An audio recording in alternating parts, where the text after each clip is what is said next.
jamais vai deixar lá um valor, vai perder, é só uma bestalhada. Foi isso que Jesus fez. Jesus penhorou o Espírito Santo aqui na terra, como garantia de que um dia, o que ele falou, ele iria cumprir. Ele voltaria para levar a sua igreja. João 14. Não fiqueis contristados, crede em Deus, crede também em mim. Na casa do meu pai há muitas moradas, se não fosse assim eu vou teria dito, porque eu agora vou preparar lugar. Mas para quê? Para que onde eu estiver, vós também estejais. Mas eu vou enviar outro Consolador por um tempo, para que estejais convosco.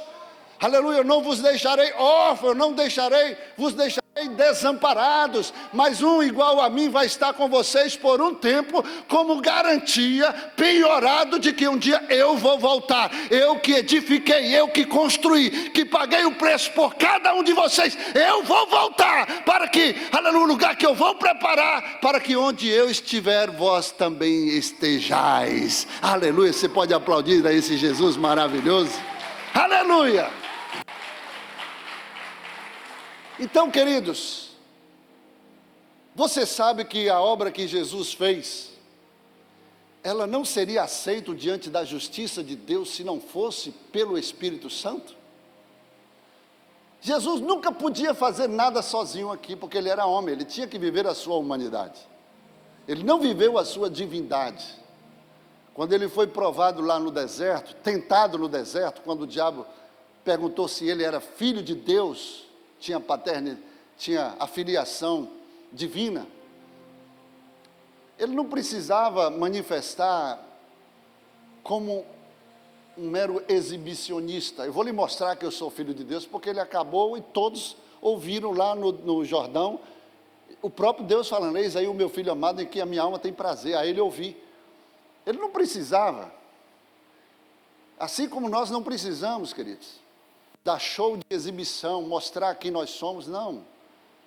Deus, Ele vai falar por você, Deus vai revelar você, Deus vai apresentar você. Na hora certa, quando você não souber o que fazer, nem o que falar, deixa que Ele vai entrar em cena, aleluia, e vai dar a resposta que precisa ser dada. E ele respondeu, nem só de pão viverá o homem, apesar de ter fome, mas de toda a palavra que procede da boca de Deus. Então ele, sendo homem, não usurpou, quando Paulo diz lá em Filipenses 2,5, ser igual a Deus. Antes se esvaziou, se despojou, se anulou da sua divindade para viver a sua humanidade. Então a obra de Jesus, ela só começou quando o Espírito veio sobre ele lá no Jordão. A obra de Jesus só teria validade na intervenção do Espírito Santo. Aí você pergunta, mas Jesus não ressuscitou morto? Jesus falou que as obras que ele fez, nós poderíamos fazer e ainda maiores, sim ou não? Mas como é isso, pastor? Irmão, claro, Jesus só ressuscitou um morto por causa do Espírito Santo que estava sobre ele. Porque na sua humanidade, homem não ressuscita homem. A ressurreição é um atributo divino.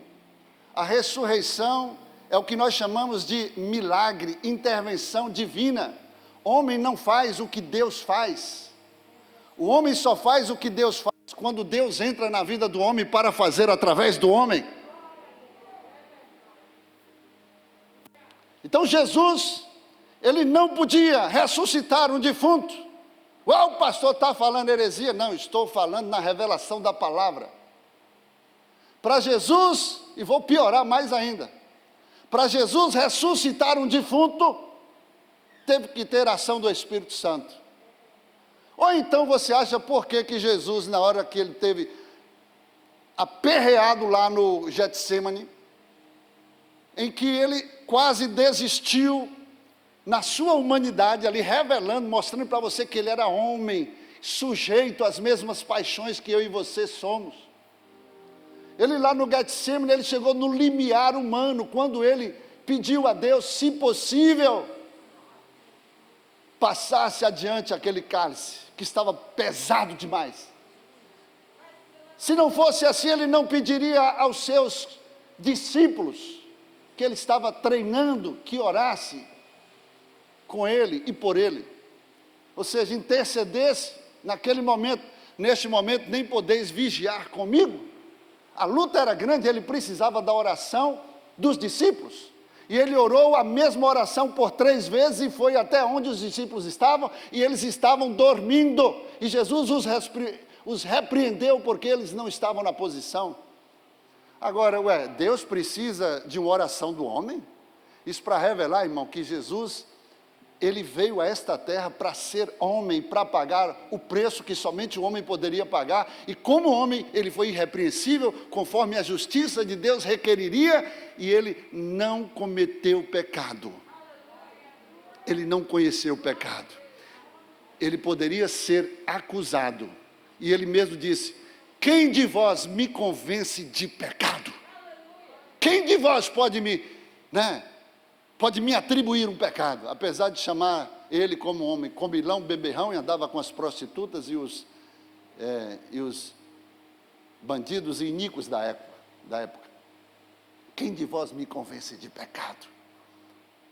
Quando ele chegou diante da lei que era facultado apedrejar uma mulher por causa de um adultério, todos chegaram diante dele, e querendo pegar ele numa contradição para que pudessem acusá-lo.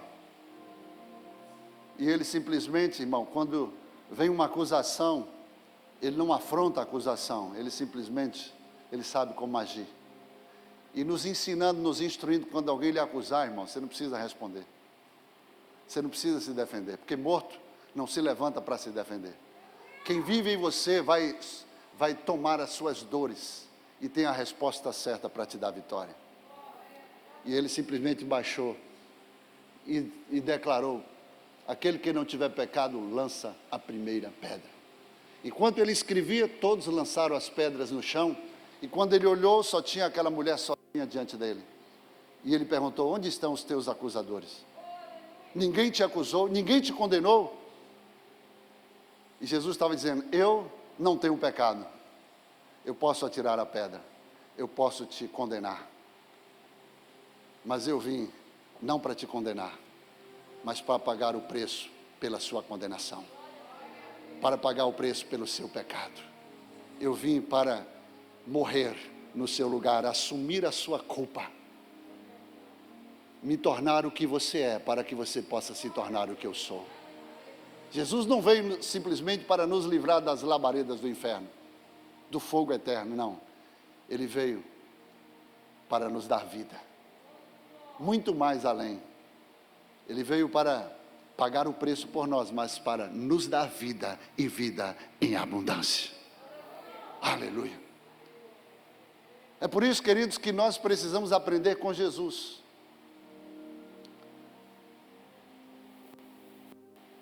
Jesus viveu a sua humanidade. Hoje ele está como Deus. Ele era 100% homem, 100% Deus, mas não viveu a sua divindade, ele viveu a sua humanidade. Quando é que ele voltou a viver a sua divindade? Quando ele cumpriu a sua missão como homem. Ele ressurgiu, ele pagou o preço no Calvário, derramou o seu sangue, e ele então disse tetelestai, que quer dizer está consumado, o preço foi pago, nas tuas mãos entrego. Ele não foi morto, ele morreu, ele se entregou, ele se doou, porque para isso ele veio. O homem não tinha poder para matá-lo. Ele disse: esse mandamento eu recebi do meu pai, tem um poder para morrer, mas tem um poder também para ressuscitar. Ninguém toma de mim, eu de mim mesmo dou. Ou seja, ninguém pode tirar a minha vida, aleluia, porque a morte perdeu o poder de matar diante da vida. A morte perdeu o poder de digerir a vida, irmãos. A morte se tornou inócua, inofensiva diante do poder da vida. A morte não pôde destruí-lo, a morte não pôde degluti-lo, porque ele era a expressão da vida. E ele disse: este mandamento recebi do meu Pai, eu tenho poder para morrer, mas tenho poder também para ressuscitar. Ninguém toma de mim, em outras palavras, ninguém pode me matar, mas eu mesmo vou me doar, porque para isto eu vim. E aí quando ele cumpre, ele desce ao inferno, paga o preço, o sangue que foi vertido lá no Calvário, ele desce ao inferno agora para cumprir uma missão. A primeira profecia, a segunda, a primeira profecia de Gênesis 3,15, parte da profecia que ele disse: da semente da mulher virá aquele que esmagará a cabeça da serpente, e este lhe ferirá o calcanhar. Eu imagino que quando Jesus chega no inferno, o diabo agora não vê a figura de um cordeiro, porque ele dá exemplo como cordeiro, falando da nossa humanidade, mas ele sempre teve cabeça de leão, de rei, a mentalidade de rei. E quando ele chega no inferno, talvez o diabo, inesperadamente, não sabe quem está chegando, e aquela sensação: quem chegou aqui? O inferno foi iluminado pela primeira vez. Primeira vez que o inferno viu uma luz. O único dia onde Jesus não foi encontrado nem nos céus nem na terra, mas no inferno. Eu imagino que o inferno é um lugar, e nós não temos que criar expectativa para lugares, mas para a pessoa. O céu não é um lugar. Eu entendo que o céu, irmãos, é a presença de Deus. Quando Pedro perguntou, depois de um discurso duro de Jesus: para onde iremos nós? Não, pastor, para quem iremos nós? Porque não importa o lugar, se ele não estiver, irmão, porque eu não quero estar no lugar onde ele não está. Para quem iremos nós, se somente tu tem palavras de vida eterna? Foi por isso que Moisés, apesar de ter a promessa do lugar, a terra que emana leite e mel, mas chegou no deserto e disse assim: olha, nós não vamos arredar pé desse deserto, não vamos sair daqui, aleluia, não vamos para a terra prometida, se a tua presença não for conosco, porque é melhor ficar com a tua presença nesse deserto, com a terra que emana leite e mel, sem a tua presença. Como diz aquela música, cadê vocês que estão na posição? Que eu perca ouro, que eu perca prata, que eu perca amigos, que eu perca qualquer coisa, mas eu não posso perder a tua presença.